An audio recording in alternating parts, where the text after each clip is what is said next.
Have you ever wanted to miss the opponent's point blank? Huh? What? Miss!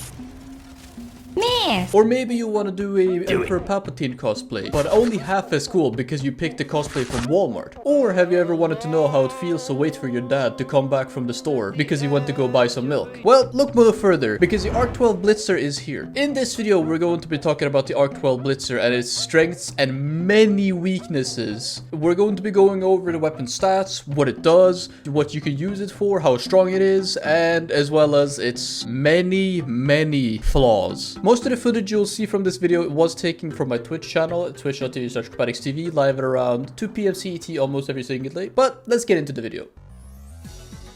So, what is the Arcblitzer? Well, the Arc-12 Blitzer is a shotgun that blasts a wide burst of high voltage electricity that arcs between all units, enemy or otherwise, within range. It's a weapon that has some pretty interesting looking stats and an awesome looking design, but statistically the weapon looks pretty cool. It's interesting. It's got 250 damage, it's got a capacity of infinite, it's got 60 recoil, and it's got a fire rate of 30. And oh boy, trust me, you're gonna feel that 30 fire rate soon. Looking at the stats, they look interesting since you have infinite ammo. It has a damage of 250, which is generally around where shotguns lie, and a fire rate that is the slowest in the entire game. Like mentioned before, the fire rate is fucking abysmal.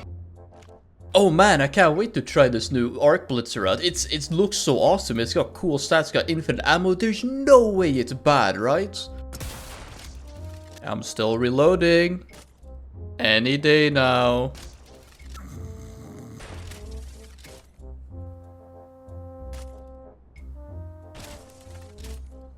Oh, it's finally reloaded. Holy shit, can't wait to What the f— As you notice, the Arc-12 Blitzer's fire rate is abysmal.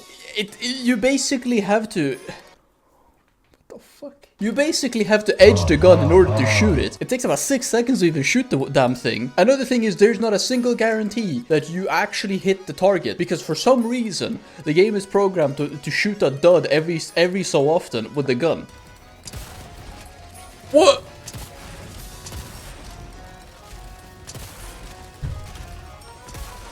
This means that there's a 50-50 chance in order for you to actually deal damage to the opponent, which will be a ridiculously low amount of damage. You're basically shooting electrified confetti at the opponents and praying that they actually kill them. The other time, you don't even hit the opponent at all. On top of that, the weapon doesn't even shoot through shields and armor. In other words, enemies like walkers, heavy devastators, and enemies with shields will just bounce the shocks off, unlike the arc thrower, which shoots straight through them. This just makes the weapon so much more inconsistent and weak. And you remember that high damage? Well, that high damage is nothing compared to anything else, because it takes so long to fire that 250 damage out that you might as well use your pistol in order to do more damage. When I tested this weapon out, I was running my pistol for 90% of the mission because of the Arcblitzer being so bad. After trying the weapon out on stream, I decided to just never use it again because it's just so bad. It just feels— it's such an inconsistent gun right now, and it's such a shame because the weapon is so cool otherwise. Its strength does come in the fact that it has infinite ammo, meaning that you can shoot it as much as you want without having to run out of bullets. This is very nice, especially if you are using a very high budget, high eco build for your weapons, like the SMG and the machine gun that takes lots of bullets constantly. This could serve as a backup weapon, but in that case as well, the sickle is right there, having basically the exact same perks of being semi-infinite, but it now actually serves a purpose and does good damage. I actually do hope Arrowhead buffs this weapon up and either changes the fire rate, increases the damage significantly, gives it armor penetration, or gives it a bit more stagger, because every enemy just walks past you and you just die. But in conclusion, is this weapon worth picking up? No, this weapon is worthless. You should never consider picking this weapon up unless you are collecting, or you think that the weapon is cool itself.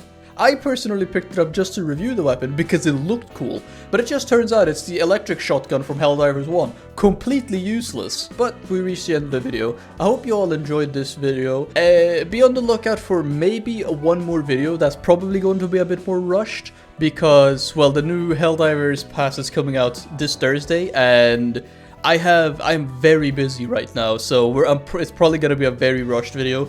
If not, it's probably not gonna be a video about the dagger, which I do apologize for. I will most likely be making videos reviewing weapons with the entire passes now from now on, maybe.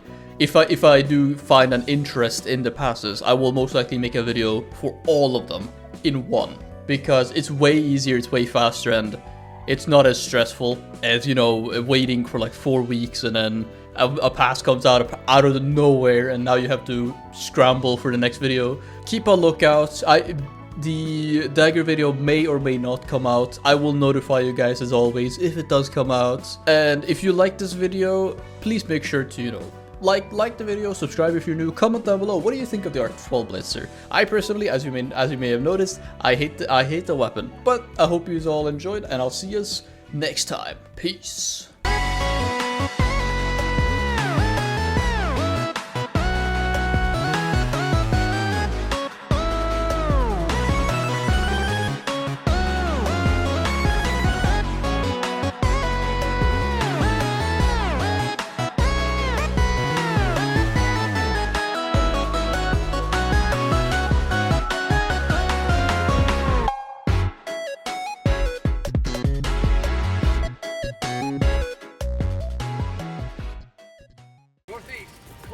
I killed it, it's fine. It doesn't have a driver! What? It doesn't have a driver! Hello? What? It doesn't have a driver!